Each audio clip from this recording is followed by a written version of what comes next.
저희가 오늘서부터 요한계시록을 공부하기 시작합니다. 요한계시록을 왜 하는가?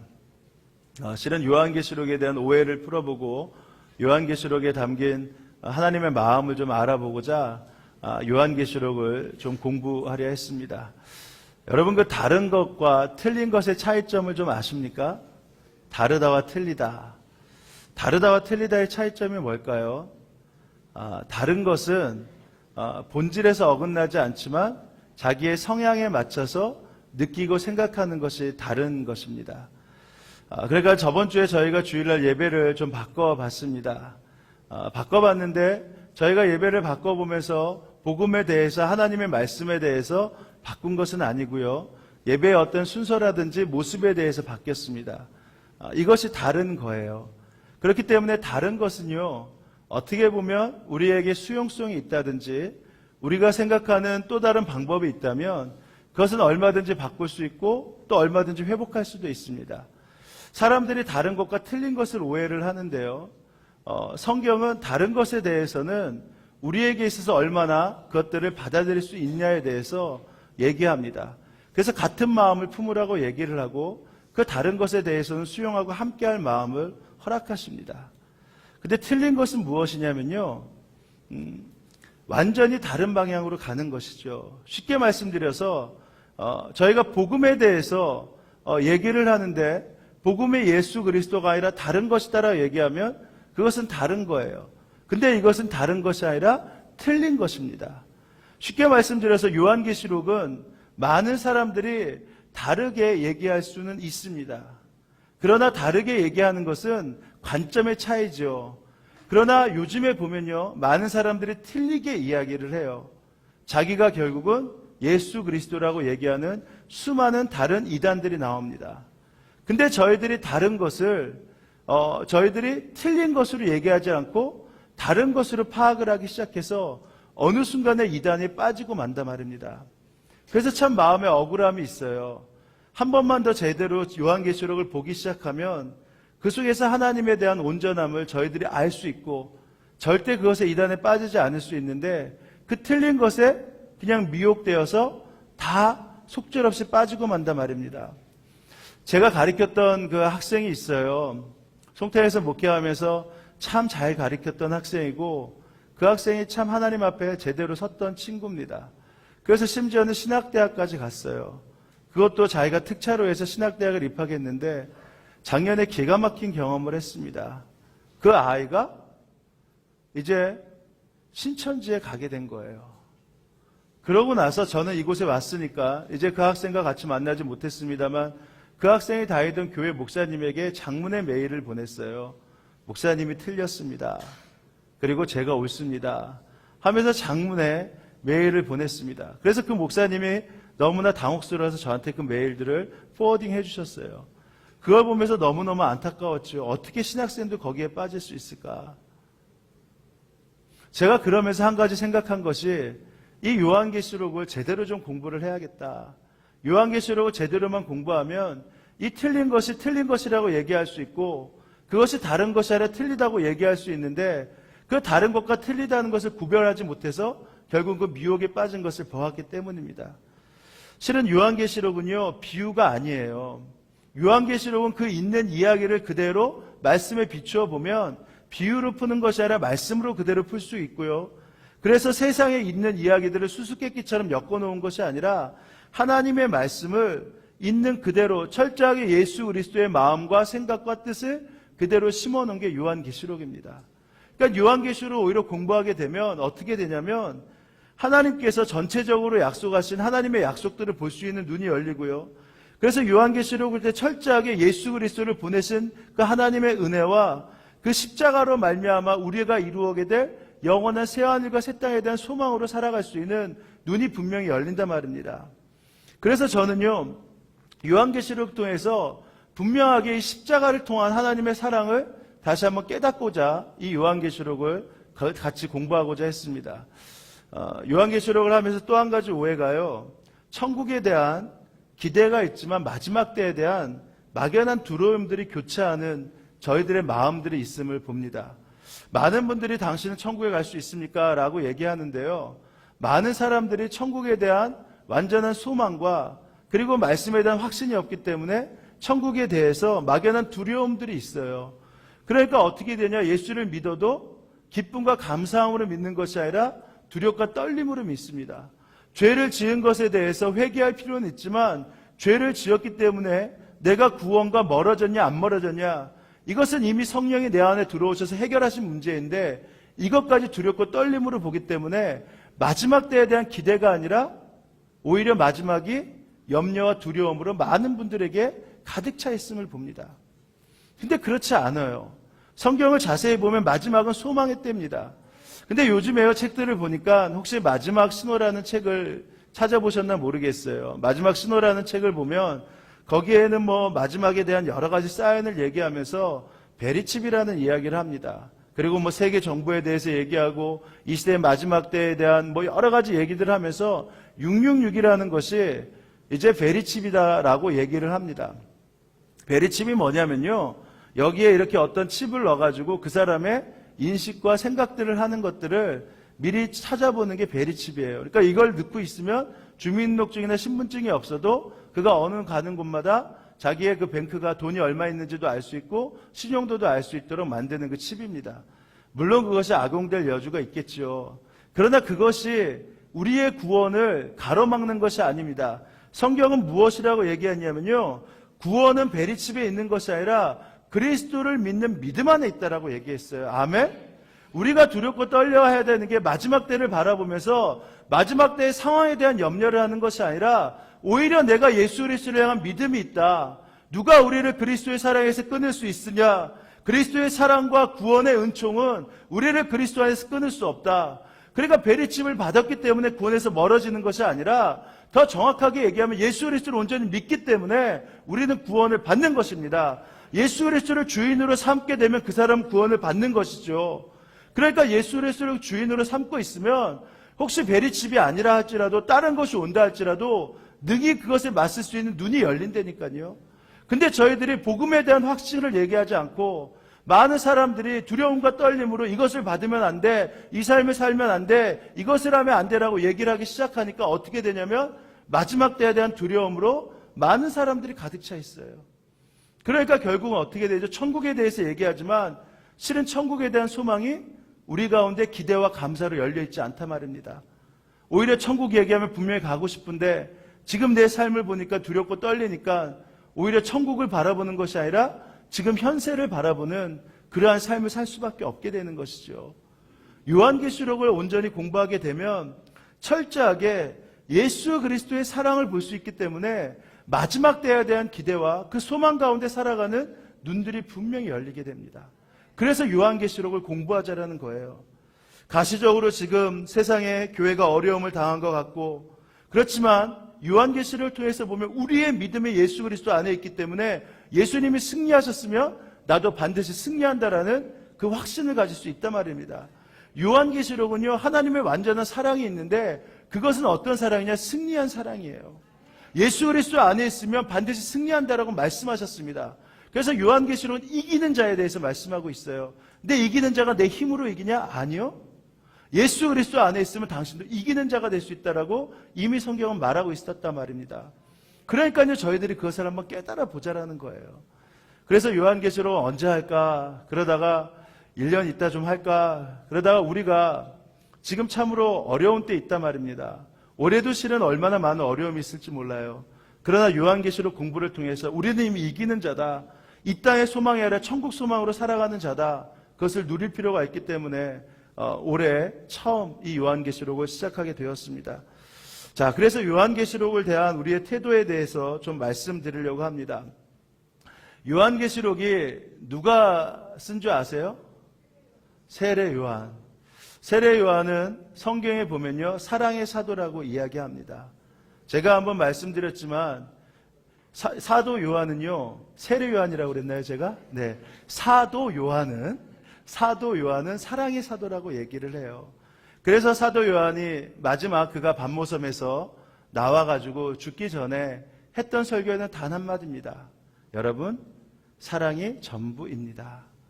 한 번, 두 번, 세 번 하니까 많은 사람들이 이제는 그만하십시오라고 할 때 그가 다시 서서 얘기했죠. 여러분, 사랑이 전부입니다. 왜냐하면 그는 하나님의 사랑을 알았고 그 사랑의 삶을 살았기 때문입니다.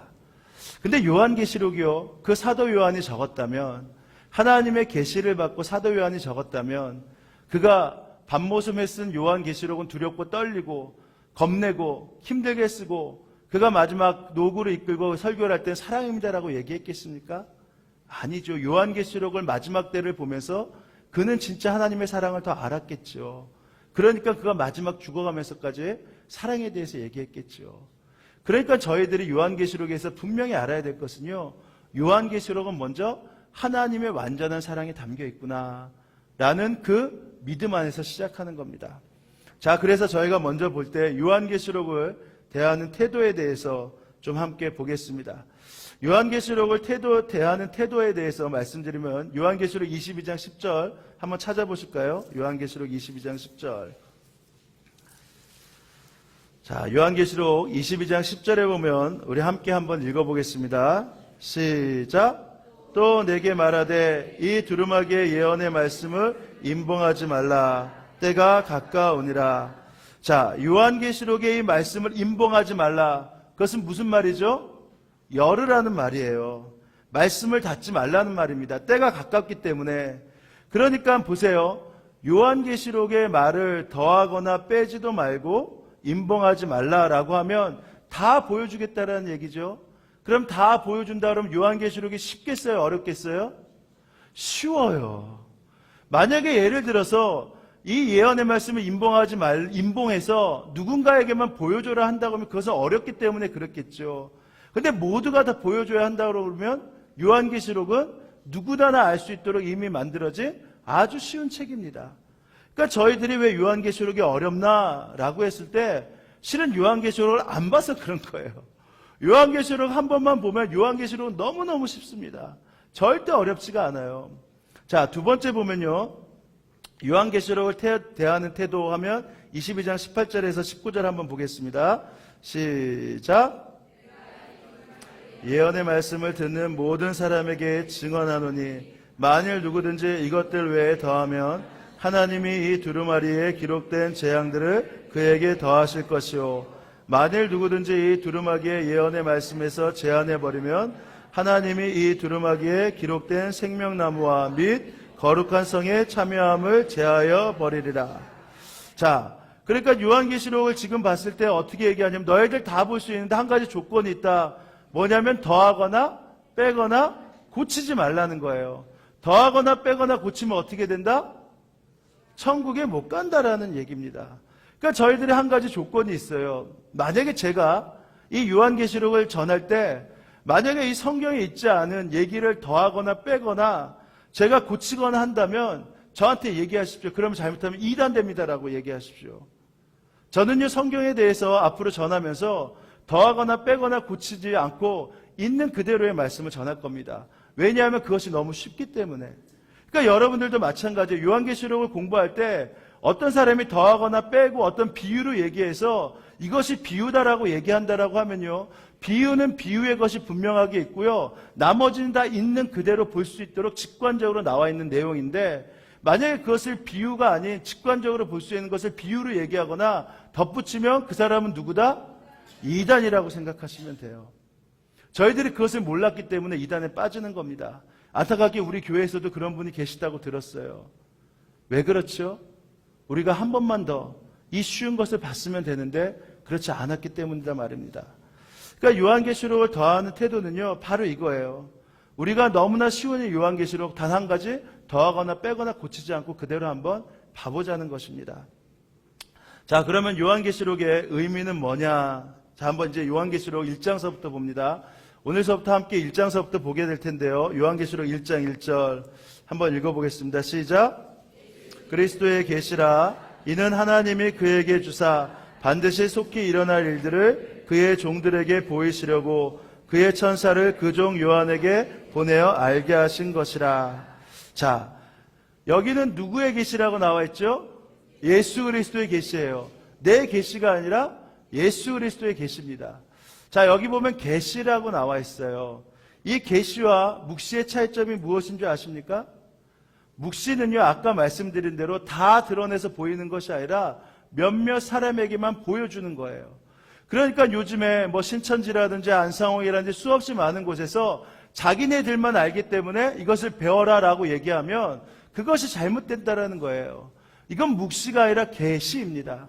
계시는 무엇이냐면요, 하나님께서 창세서부터 이 세상 마지막까지 이야기를 모든 사람에게 볼 수 있도록 다 보여주셨다라는 거예요. 그 주체가 예수님이시기 때문에, 그러니까 예수님이 창세서부터 이 세상 끝까지의 계획을 하나하나 보여주시면서 있는 그대로를 보여주신 책이 바로 요한계시록입니다. 그러니까 묵시가 아니에요. 그러니까 누군가가 이것은 나만 알게 된 이야기다, 나만 깨닫게 된 이야기다라고 하면 그것은 이단입니다. 오히려 잘못된 이야기예요. 우리 모두가 다 그냥 제가 여기서 공부를 하지 않아도 여러분 스스로가 요한계시록을 정말 한 번만 제대로 읽어보면요, 그대로 다 깨달을 수 있습니다. 그러니까 우리가 분명히 알게 될 게, 최종적으로 예수 그리스도에게 나온 이 말씀들을 그냥 있는 그대로 받자라는 거예요. 자, 그래서요, 요한계시록의 최종 권위는요, 사람이 아니라 예수님입니다. 그래서 이것서부터 이단이 되는 거예요. 예수 그리스도의 계시니까 그 계시가 사람으로 가면 된 겁니까? 안 된 겁니까? 안 돼요. 내가 이것을 깨달아서 내가 말했다라고 하면 그 사람이 잘못된 거예요. 예수님이 계시했기 때문에 예수님의 말씀대로만 최종적 권위를 예수님에게 두는 겁니다. 그래서 2절에 한번 보세요. 2절에. 그래서 요한이 이렇게 얘기하죠. 요한은 하나님의 말씀과 예수 그리스도의 증거, 곧 자기가 본 것을 다 증언하였도다. 이거는 내 말도 아니다. 쉽게 말해서 요한 내 말이 아니다. 나는 예수 그리스도를 보여주신 것을, 예수님이 보여주신 것을 그대로 있는 그대로 이야기하는 것뿐이다 라고 얘기를 합니다. 그러니까 우리 가운데 분명하게 얘기할 게, 다른 사람을 통해서 무엇인가 봤다라고 얘기하는 것은 다 잘못된 시작이라는 거예요.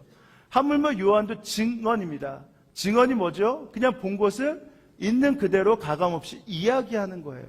요한이 처음에 서두에 말해서 예수님이 보여주신 거기 때문에 세상의 처음과 끝을 보여주셨고, 그것이 어떻게 될지, 어떻게 이기는지를 보여주셨기 때문에 나는 그것을 그대로 이야기한다라고 얘기합니다.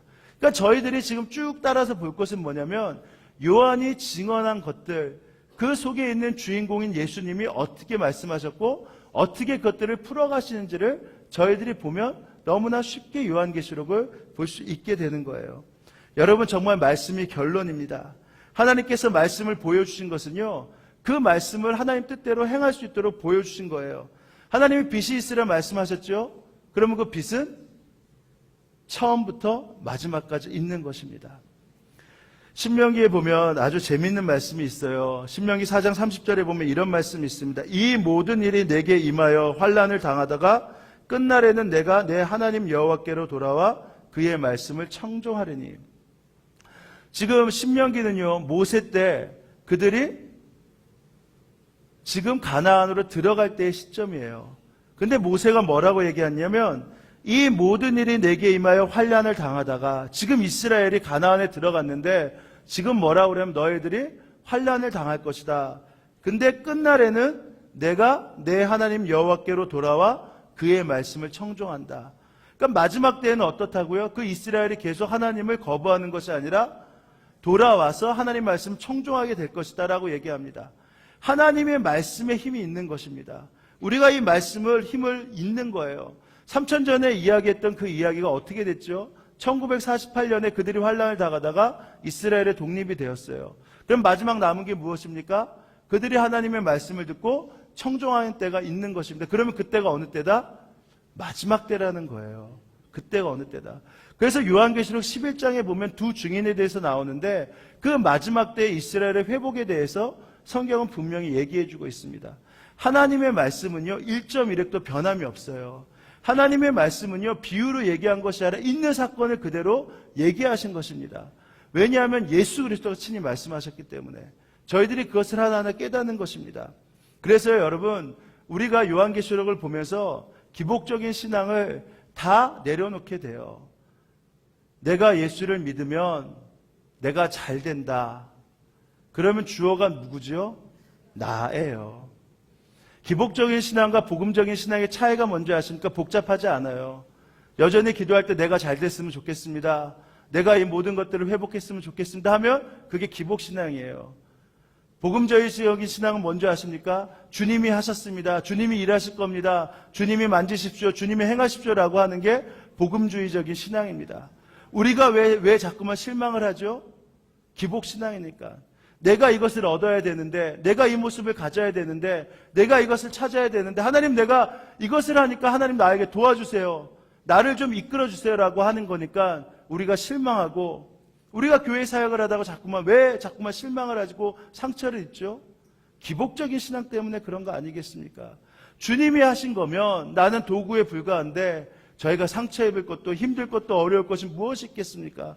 주님이 하셨으면, 저는 도구가 됐으면 오히려 드러나도 주님이 하신 것이고, 내려가도 주님이 하신 것이고, 낮아져도 주님이 하신 것이고, 빠져도 주님이 하신 것이고, 드러나도 주님이 하신 것이고, 다 주님이 하신 거니까 복음적인 진짜 신앙이 있는 자는요, 결코 마음에 상처를 입질 않아요.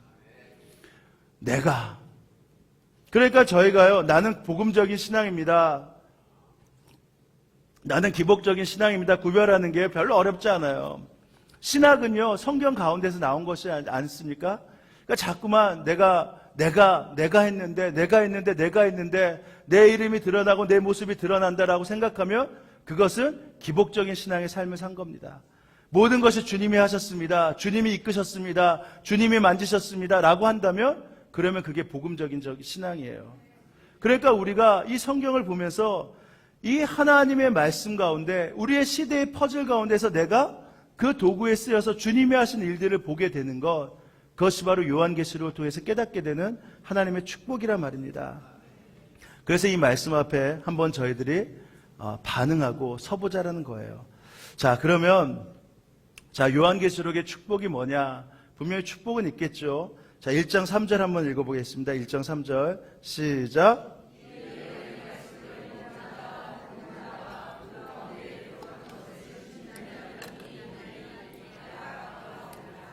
여러분, 이제 여러분에게 복이 시작입니다. 이 예언의 말씀을 뭐 하는 자? 읽는 자. 그 다음에 뭐 하는 자? 듣는 자. 그리고 그것을 지키는 자는 뭐 한다고요? 복이 있어요. 그러니까 여러분은 이미 이제 복 받는 삶으로 시작된 겁니다. 이게 기복신앙이 아니에요. 여러분 복 받으라고 한 게 기복신앙이 아니라 내가가 들어가는 게 기복신앙이죠. 여러분은 당연히 하나님으로 인해 복을 받아야 된단 말입니다. 영생의 복뿐만 아니라 이 사생에도 반드시 복을 받아야 돼요. 근데 복이 어떻게 되냐? 하나님의 말씀을 읽고 듣고 그것을 어떻게 한다고요? 지키면 복이 있나니. 그러니까 여러분들이 요한계시록 읽는 것 자체가 바로 여러분들에게 복이 임하는 놀라운 축복을 누릴 수 있단 말입니다. 자, 우리 요한계시록의 그러면 특징이 한번 무엇인가 한번 좀 보겠습니다. 요한계시록의 특징. 자, 요한계시록의 특징 한번 보겠습니다. 첫 번째 한번 읽어볼까요? 시작.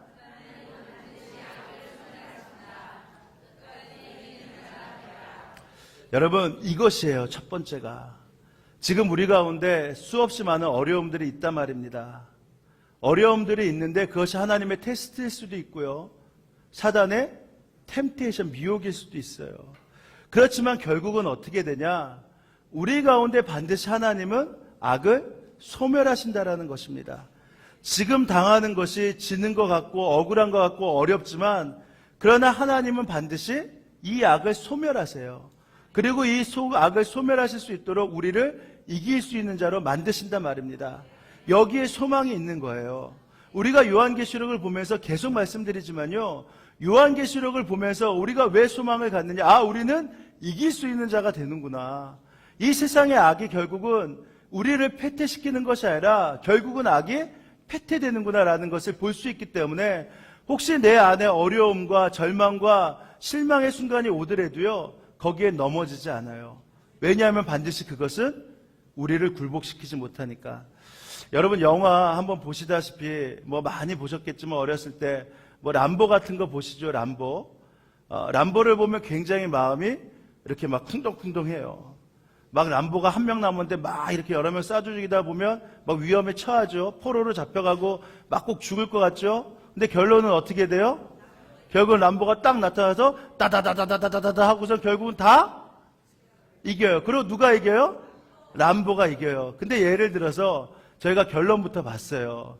어떻게 영화관은 잘못 들어가서 결론부터 봤어요. 이제 람보가 따다다다다다다 이기는 걸 봤어요. 그리고 처음 시작하는데 따당하는데 람보가 포로로 잡혀가서 막 어려움을 당해요. 그러다가 베트남군이 와가지고 람보의 목을 겨누고 싸우려고 하다가 뭐 죽이려고 하고 막 그래요. 그때 그러면 막 이렇게 마음이 쿵닥쿵닥 할까요? 안 할까요? 왜냐하면 이미 결론은 이기니까. 바로 이겁니다. 우리가 요한계시록을 보면요, 깨닫게 되는 게 바로 이거예요. 지금 내 안에 수없이 많은 절망과 어둠의 순간들이 있지만, 그리고 도무지 이기지 못할 것 같은 시험과 낭망이 있지만, 그러나 우리가 요한계시록을 그대로 읽고 듣고 그 마음 가운데 지켜야겠다는 확신이 들면요, 반드시 우리는 승리하게 되어 있습니다. 그래서요, 결국은 이기는 자가 되는 거예요. 하나님은 반드시 악을 소멸하십니다. 아멘. 하나님은 그 약속을 반드시 지키세요. 여기에 소망이 있는 것입니다. 나의 삶이 아직도 절망 가운데 있지만요, 하나님은 반드시 우리를 이끌어서 새롭게 회복시키세요. 우리에게 있어서 요한계시록을 보게 하는 이유가 바로 이겁니다. 그래서 낭비하지 않는 삶을 살아요. 절망 가운데서 나는 이게 뭐야? 나는 도대체 왜 이렇게 살아야 되는 거야? 언제까지 이렇게 살아야 돼? 라고 하면서 절망하는 것이 아니라 이 낭비의 삶을 없애고, 아니야, 주님이 반드시 이긴다고 하셨어. 반드시 주님께서 주님의 뜻대로 살라고 하셨어. 이것이 주님의 승리야 라고 하면서 절망하고 낭망하지 않고 그 자리에서 일어나 주의 일을 할 수 있단 말입니다. 여기에 소망이 있는 거예요. 두 번째는요, 하나님의 절대 주권을 보여주십니다. 자, 한번 8절 한번 읽어볼까요? 8절 읽어보겠습니다. 시작.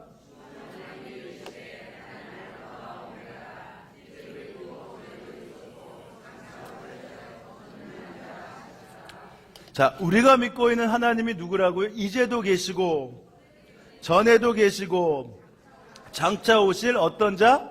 전능하신 자. 사단이 전능한 것이 아니라 하나님이 전능하십니다. 하나님께서 역사의 주인공이신 거예요. 우리가 섬기는 하나님은 약한 하나님이 아니십니다. 그분은 역사를 만드시고 현재를 이끌고 마지막을 완성하실 주님이세요. 우리가 이것을 믿게 되면 하나님이 나의 삶에 인생의 시나리오를 승리의 삶으로 적고 있는 것을 분명히 보게 됩니다. 하나님은요, 알파와 오메가 되세요. 이제도 계시고 전에도 계시고 앞으로 계시는 능력의 주님이십니다. 그 하나님이 우리 가운데 있기 때문에, 우리가 그분과 이미 접붙임을 당했기 때문에 우리가 그분과만 함께 가는 믿음을 가지며 우리는 반드시 승리하게 되어 있습니다. 자, 세 번째가 보겠습니다. 세 번째 한번 읽어보겠습니다. 시작. 근데 문제는 이 악이 그렇게 쉽게 끝나지는 않는 거예요. 끝나지는 않는 겁니다. 이게 그냥 한 번에 딱 끝나버리면 되는데 그렇지 않아요. 그래서 그때그때마다 어떻게 이겨야 되는지를 보여주는 게 요한계시록입니다. 마지막이요. 마지막 함께 읽겠습니다. 시작.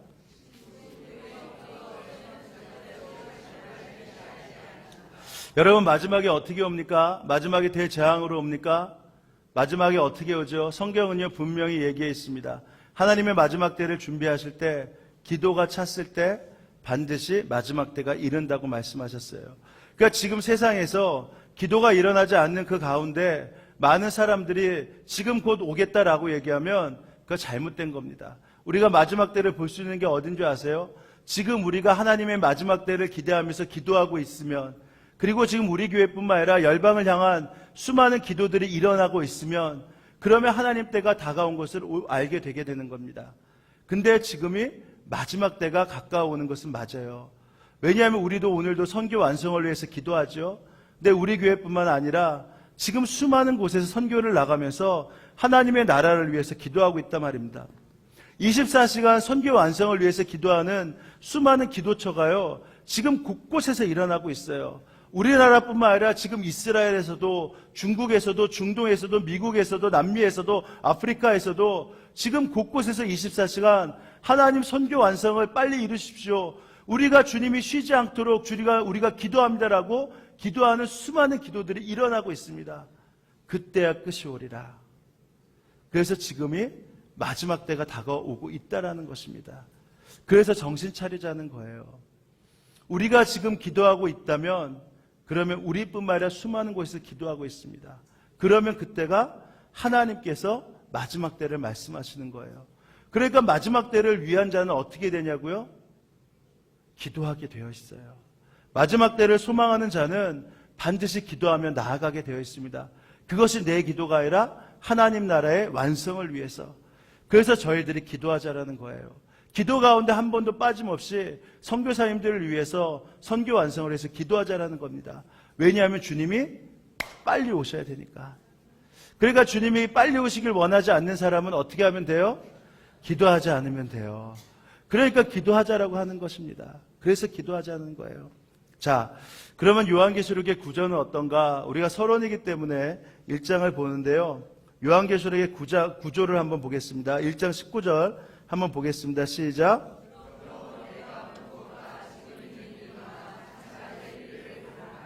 자, 요한계시록의 구조는요, 세 가지로 나눠 있어요. 아주 간단합니다. 지금 요한이 있는 그 시대, 지금 하나님과 예수님과 마주치는 그것을 보는 지금의 상황이에요. 지금 보고 있는 상황입니다. 그리고 두 번째는요, 지금 요한이 속해 있는 시대, 그 로마 시대 때 박해받는 그 시대 때 있는 교회의 모습들을 통해서 우리에게 보여주는 그 이야기들이 있어요. 그리고 4장서부터는 무엇이냐면 앞으로 장차될 일에 대해서 이야기를 하고 있습니다. 그러니까 장차될 일은요, 이 땅에서 보는 것이 아니라 바로 천상에서 앞으로의 미래를 보는 그러한 시간이에요. 그렇기 때문에 이 4장서부터 보는 게 어렵다라고 생각하는데요. 그냥 우리의 눈을 들어서 천상에서 그것을 보는구나 하면 너무나 쉽게 요한계시록이 풀립니다. 그래서 요한계시록의 구조는 세 가지로 나눠 있어요. 1장, 그 다음에 2장과 3장, 그리고 4장서부터 22장. 그래서 우리가 오늘 볼 때 이 1장만 한번 보자라는 것입니다. 자, 1장만 한번 보자는데 왜 이게 다 꺼졌나 모르겠네요. 1장서부터 나오는 게 있는데 제가 파워포인트를 지금 이게 더 돼 있는 것 같지가 않아요. 이거는 일단 꺼주시고요. 자, 그러면 1장서부터 어떻게 돼 있나 우리 한번 좀 보겠습니다. 1장서부터. 자, 1장 7절 한번 보겠습니다. 1장 7절. 자, 지금 요한이 무엇을 보고 있나 한번 1장 7절 볼게요. 1장 7절. 자, 한번 보겠습니다. 시작.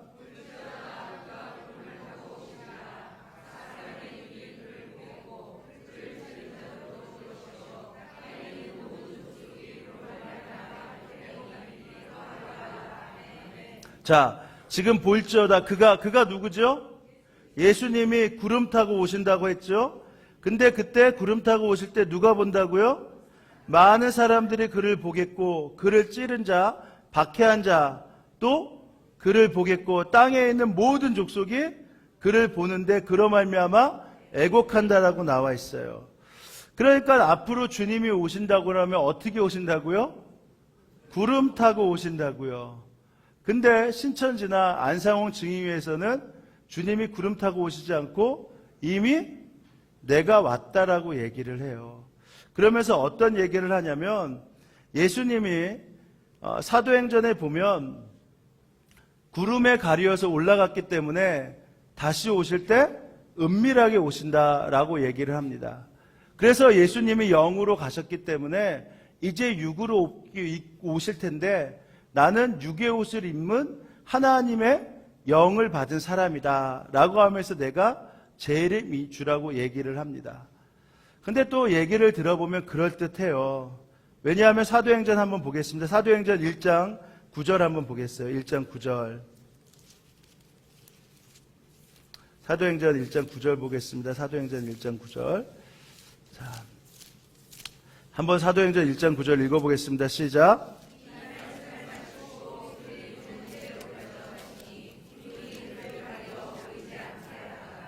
자, 10절이요.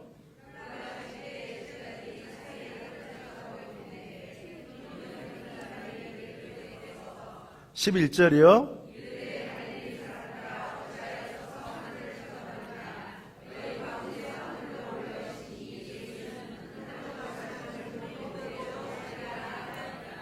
지금 하늘로 올라가심을 본 그대로 오신다라고 나와 있어요. 그러니까 아무도 모르는 상황에서 내가 왔다라고 하면 그것이 거짓말이죠. 그죠? 그것이 잘못된 거죠. 게다가 그들을 얘기하는 거, 나는 근데 그렇게 구름을 타고 왔는데 은밀하게 와서 내가 온 그대로 왔다라고 얘기한다 할지라도요, 그들의 말이 바로 여기서부터 모순이 됩니다. 여기까지만 얘기해요. 신천지의 이만이라든지 안상홍 증인회 같은 경우에는 여기까지만 얘기를 하면서 말씀을 어떻게 푸냐면 마태복음 말씀을 풀면서 주님이 번개같이 임한다라고 얘기를 하면서 내가 번개같이 임했다라고 얘기를 합니다. 근데 그 다음 말은 쏙 빼먹어요. 근데 그 다음에 보면 아까 말씀드린 대로 어떻게 해요? 그가 왔을 때 각 사람이 그를 눈에 본다라고 나와 있어요. 각 사람이 눈에 본다. 근데 그 본 사람이 어디냐면 모든 족속이 보고, 모든 족속이 그 다음에 문제가 뭐냐면 뭐라고 나와있죠? 애곡한다라고 나와 있습니다. 애곡한다라고. 무슨 말이에요? 예수 그리스도가 오실 때 어떤 일이 일어나냐면 애곡하는 일이 일어난다는 겁니다. 뭐냐면 어떤 자는 구원을 받고 어떤 자는 이 땅에 남기 때문에. 자, 보세요. 이만희가 왔을 때 우리 모든 저 열방이 모든 나라에서 애곡이 했나요? 안상홍이 왔을 때 애곡을 했나요? 안 했죠. 만약에 제가 우리나라에서 한 마을이라도 애곡을 했으면 혹시나 그럴 수 있다라고 얘기하지만 지금 누구도 애곡을 하지 않았어요. 근데 참 신기한 게 이 1장 7절에 구름 타고 오시리라는 말씀을 가지고 이세 성신이라고 하죠. 그냥 그가 은밀하게 온 것이라고 얘기하는 건 믿는데 이 다음 말은 누구도 풀어주질 않아요. 거기서. 근데 여기 분명히 나와 있는 것은 뭐냐면 모든 족속이 그로 말미암아 애곡한다고 나와 있습니다. 그러니까요, 신천지에서 막 말씀을 하시는 분이 있으면요, 좀 데려다 주세요. 제가 얘기 좀 하게. 그리고 여러분도 얘기 좀 하세요. 예수님은 뭐 타고 오신다고요? 그냥 구름 타고 오시면 구름 타고 오시는 거예요. 이제는 은밀하게 오시는 게 아닙니다. 그냥 그렇게 믿으면 돼요. 제가 지금 다른 말 얘기했나요? 그러니까 걔네들이 가짜죠. 제가 가짜가 아니죠. 그잖아요. 그러니까 좀 얘기 좀 해주세요. 성경을요, 한 번만 제대로 보자니까요. 있는 문맥을 한 번만 보면 절대 저희들이 모순에 빠지질 않습니다. 그래서 1장에서 저희들이 분명히 깨닫게 되기 시작한 건 뭐냐면 예수님은 뭐 타고 온다고요? 구름 타고 오신다. 아멘? 네. 이제는 혹시 마음에 의심이 되시는 분 계십니까? 혹시 이 자리에 신천지 계신 분 계시면 오늘 저와 함께 기도를 받고 가시기 바랍니다. 네. 자, 두 번째는요, 부활하신 예수님의 외형적인 모습에 대해서 나와 있습니다. 그것이 1장 9절서부터 나와 있으며 12절서부터 16절까지 나와 있어요. 예수님의 모습에 대해서 나와 있는데 영광으로 변한 예수님의 모습입니다. 그러니까 지금 요한이 지금 자기 앞에 있는 예수님을 보았는데 예수님에 대한 표현이 어떠냐면 지금 얼마 전까지만 해도 예수님의 모습은요, 자기와 함께 땅에서 먹고 입고 같이 다니던 스승의 모습이었어요. 근데 그분이 영광스러운 모습으로 변하니까 어떻게 되냐? 자, 12절 읽어보겠습니다. 시작.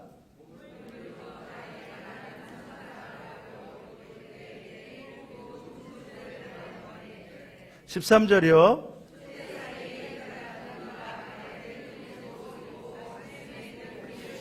그 예수님에 대한 모습이 왔는데 일단 인자 같은 이가, 그러니까 사람 같은 모습을 하고 있는데 발에 끌리는 옷을 입고 가슴에 금띠를 띠고. 14절이요.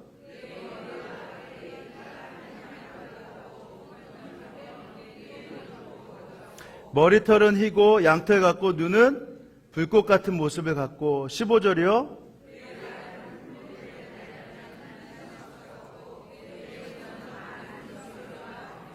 그의 음성은 많은 물소리와 같이 청아하고 곱고. 16절이요.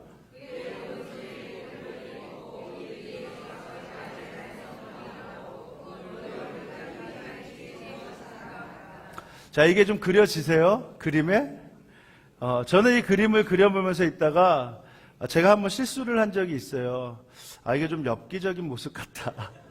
왜냐하면 분명히 사람의 모습이 여기에 눈에 불꽃같이 있고 입에서 검이 나오는데 7검이 나오고 막 그러면 이렇게 그려보고 거기다 머리가 하얗고 그다음에 눈은 주석같이 빨갛고 빛나고 막 그러면 굉장히 좀 엽기적인 모습 같다 해서 제가 설교를 하다가 요한계시록 설교를 할 때 이 부분이 제가 설교 큐티였는데 제가 설교를 하면서 참 예수님의 그 영광스러운 모습이 참 엽기적이었습니다 라고 설교를 했더니 전에 있던 교회 목사님이 일부 새벽 예배가 끝난 다음에 저를 부르셨어요. 목사님, 어떻게 목사님이 예수님의 모습을 엽기적이라고 표현을 합니까? 그래도 목사님이 그렇게 말은 해서는 안 되죠. 그러니까 듣고 보니까 또 그래요. 그래서 2부 때 새벽 예배를 할 때 뭐라고 했냐면 참으로 존엄하시고 위엄하시며 능력이 있으시고 우리가 감히 볼 수 없는 그 너무나 근접할 수 없는 그 놀라운 모습들을 우리가 보면서 이 시간 주님의 모습을 그려봅니다. 그렇게 얘기를 했어요. 그러니까 목사님이 아주 굉장히 만족해 하셨어요. 여러분, 이게 엽기적인 모습이 아니에요. 엽기적인 모습이 아닙니다. 이 예수님이 도대체 왜 이런 모습을 갖고 있나를 저희들이 그 다음을 보면 깨달을 수 있어요. 자, 한번 깨달아 보겠습니다. 1장 17절 한번 보겠습니다. 시작.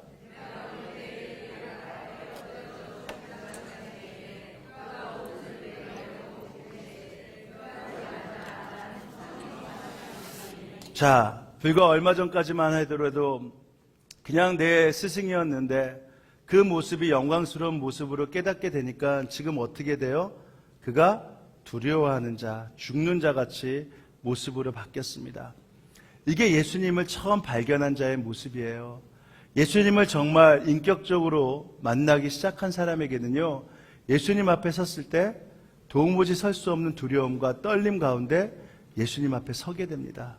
왜냐하면 그 자체에 있는 것만으로 내 죄와 내 두려움이 그 앞에 있기 때문에 이것이 처음 주를 만난 자의 고백이에요.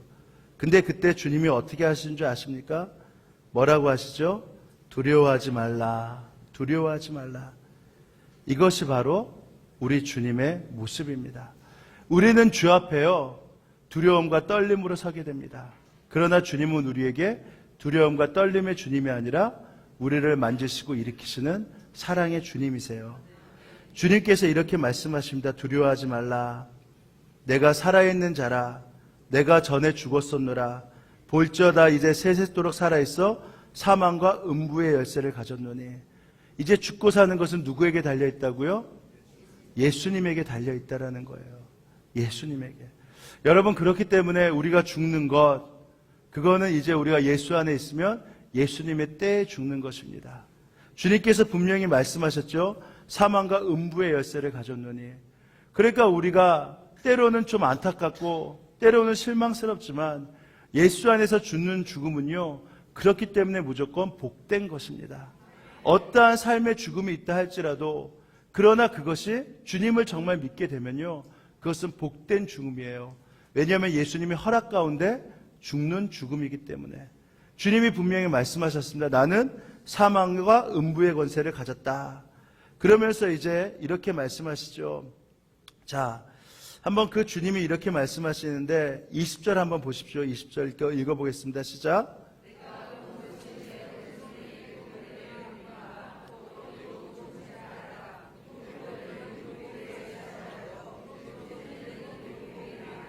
자, 이게 어디에 나오냐면요, 12절 한번 다시 한번 읽어보세요. 시작.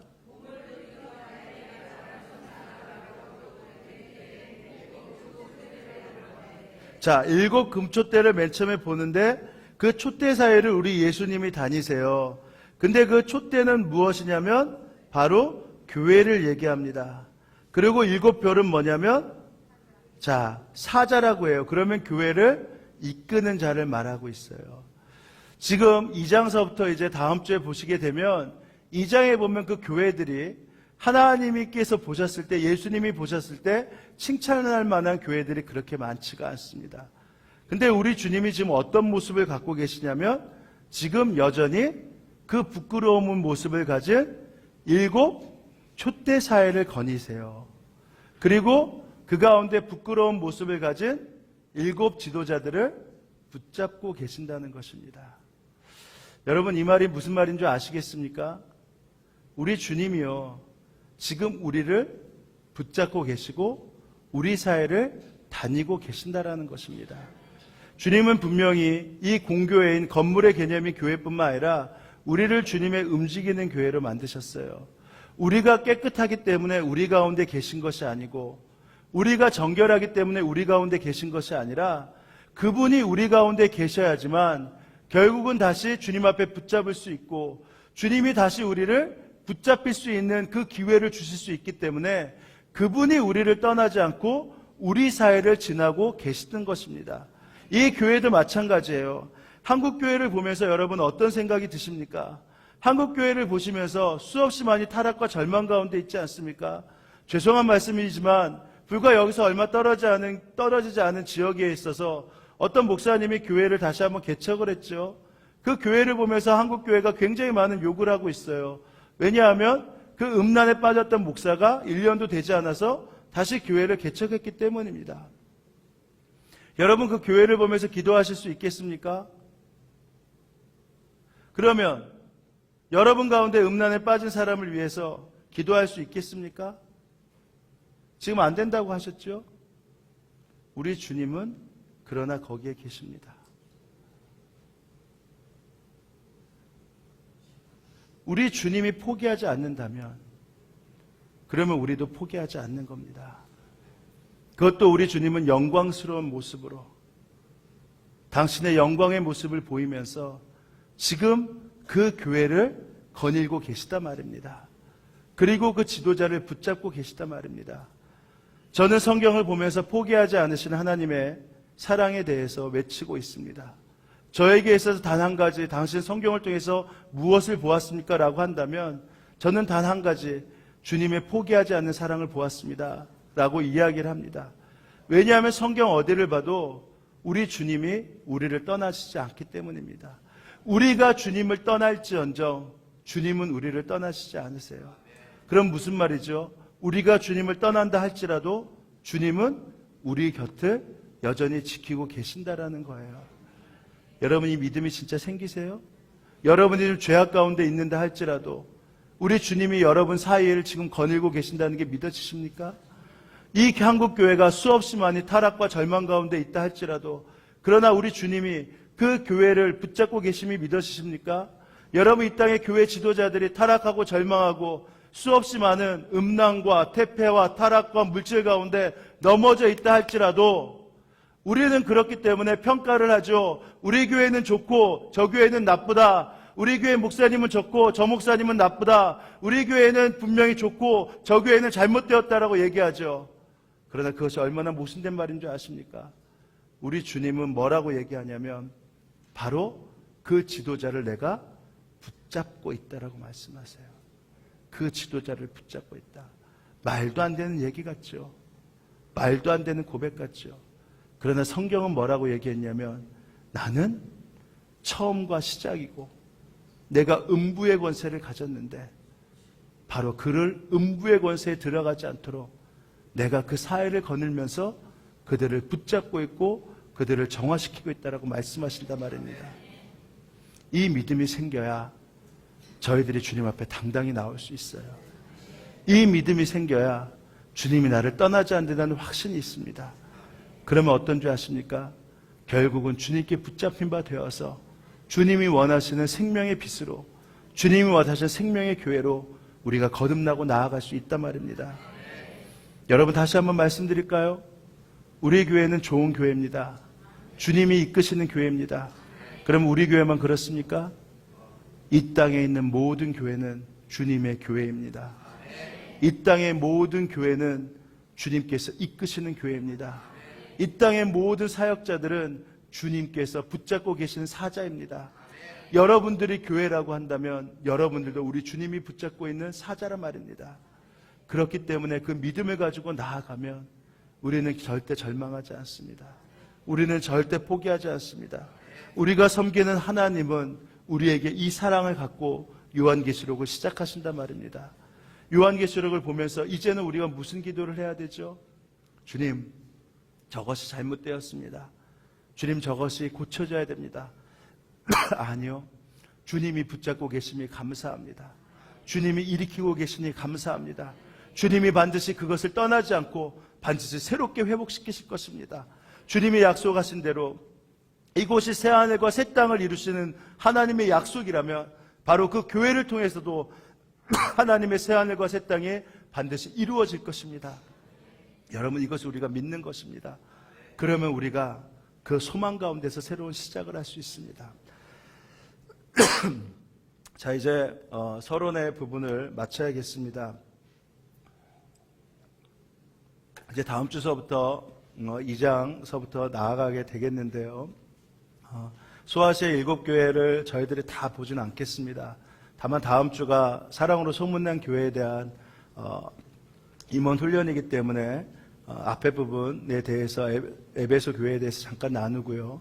그리고 계속해서 우리가 4장서부터의 시작들을 계속 좀 나가보는 시간을 갖도록 하겠습니다. 빠지지 마시고요. 이것을 보시면서 하나님의 마음들을 하나하나 아시면 좋겠습니다. 자, 이 시간 우리 함께